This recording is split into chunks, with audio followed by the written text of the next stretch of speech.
Bab 1607. Langka di dunia. Nathan meremehkan orang-orang ini. Dia belum pernah mendengar tentang Zamaris. Dia hanya percaya pada lelaki tua di penjara.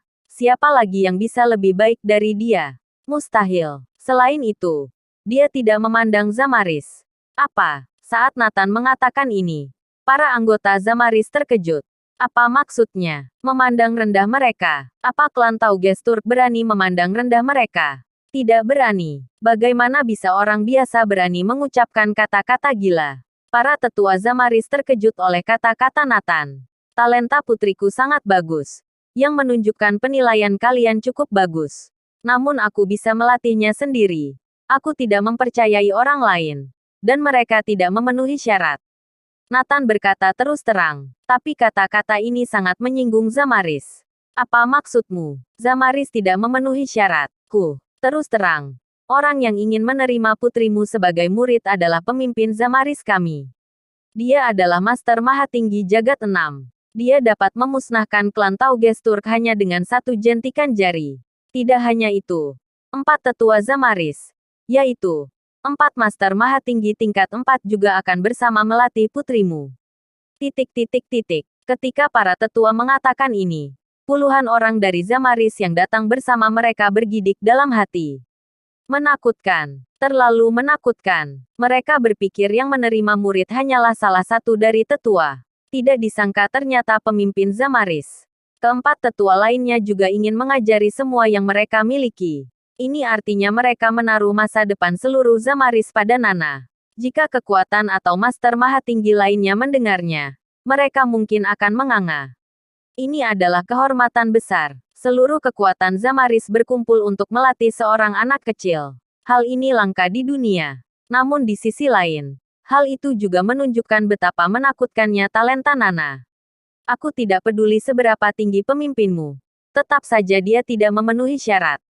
Nathan berkata dengan dingin. Berani mengincar putrinya. Pukul. Untuk apa kamu banyak bicara dengannya? Langsung bawa pergi anak itu. Tetua kedua Zamaris memiliki temperamen buruk dan berkata tidak senang. Ya, untuk apa banyak bicara dengan orang biasa? Baru saat itulah orang-orang Zamaris sadar. Mereka hendak membawa Nana pergi. Nathan menggendong Nana di pelukannya. Siapa yang berani menyentuhnya? Jangan paksa aku bertindak kasar. Nathan melirik wajah semua orang dengan dingin. Nathan Clark, kamu ingin melawan kami. Kami sudah mempelajari dirimu. Kamu pernah menjadi Adipati Agung, memiliki kekuatan yang hebat. Tidak ada satupun Master Mahaguru yang menjadi lawanmu. Tapi saat itu, kamu hanya di tingkat Master Semi Mahatinggi. Kamu yang dulu pun tidak bisa melawan kami. Apalagi sekarang kamu hanya orang biasa.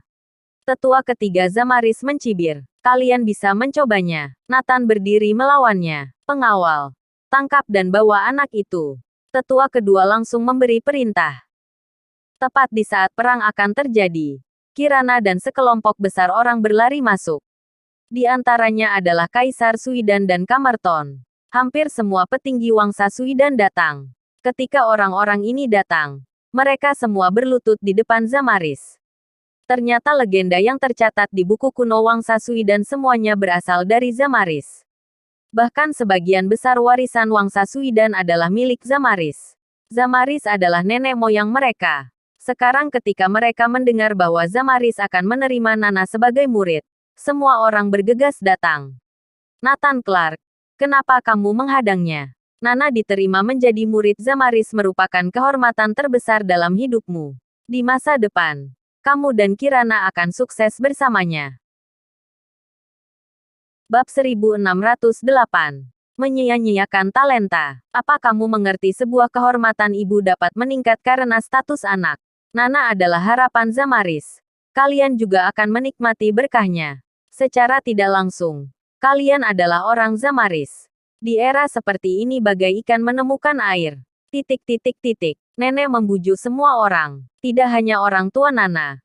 Bahkan kerabat jauh juga akan ikut sukses. Saat seorang mendapatkan kesuksesan, keluarga dan teman pun akan ikut merasakan kemakmuran dalam arti sebenarnya. Ini seperti ada orang kaya di desa kecil. Seluruh desa akan menikmati berkah.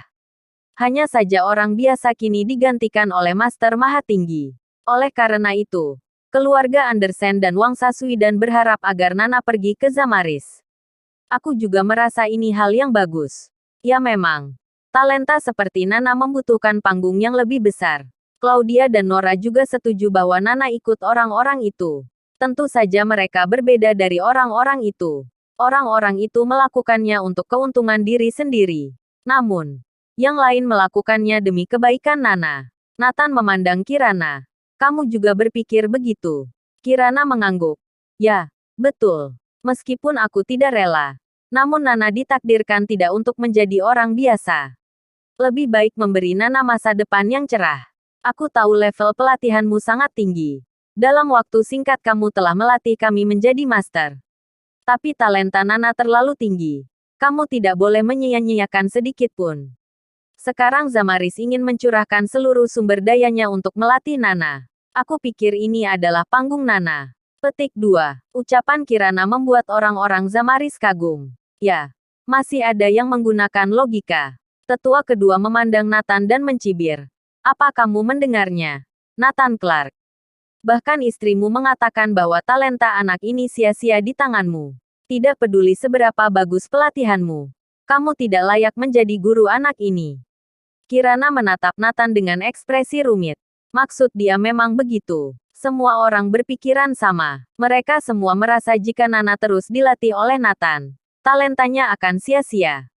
Kata kasarnya. Untuk apa orang biasa berebut dengan Zamaris? Nathan mengerutkan bibirnya. Awalnya, dia tidak akan pernah membiarkan Nana meninggalkannya setengah langkah pun. Tapi dia punya ide baru. Memutuskan untuk membiarkan Nana pergi ke Zamaris. Pertama, ibu dan istrinya setuju. Kedua, Zamaris menganggap Nana sebagai harta karun. Nana tidak dalam bahaya. Ketiga, bagus jika Nana akan terus berlatih. Oke, kalau begitu, aku terpaksa menyetujuinya. Tapi aku punya syarat, kata Nathan. Jika orang lain mengajukan persyaratan, aku akan langsung membunuhnya. Tapi demi anak ini, aku akan mengizinkanmu untuk mengajukan satu syarat. Tetua kedua memandang Nathan dengan tatapan sengit. Tapi dia baik dan ramah pada Nana. Aku ingin melihat anakku 3 hari sekali. Tidak bisa. Tentu tidak bisa. Setahun hanya bisa bertemu 1 kali. 7 hari sekali. Setelah perdebatan panjang, kedua belah pihak mencapai kompromi. Izinkan Nathan dan yang lain untuk bertemu Nana 1 bulan sekali. Aku lihat bakatmu bagus. Dan kamu adalah ibu Nana. Aku memutuskan untuk menerimamu sebagai muridku. Dan kamu, Bibi Nana, kamu juga ikut bersama. Tetua ketiga seorang wanita. Melihat bahwa Kirana dan Nora sangat berbakat.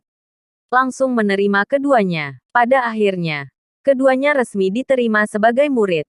Keduanya tidak perlu pergi ke Zamaris. Bisa melanjutkan hidup normal. Namun, tetua ketiga kadang-kadang akan membimbing mereka. Nathan Clark tidak disangka putri, istri dan adikmu semuanya diterima sebagai murid oleh Zamaris. Bagaimana denganmu? Mengandalkan sekelompok wanita untuk melindungimu. Kamu sungguh memalukan kaum pria. Kata-kata semua orang menyakitkan. Tapi itu kenyataan. Bersambung.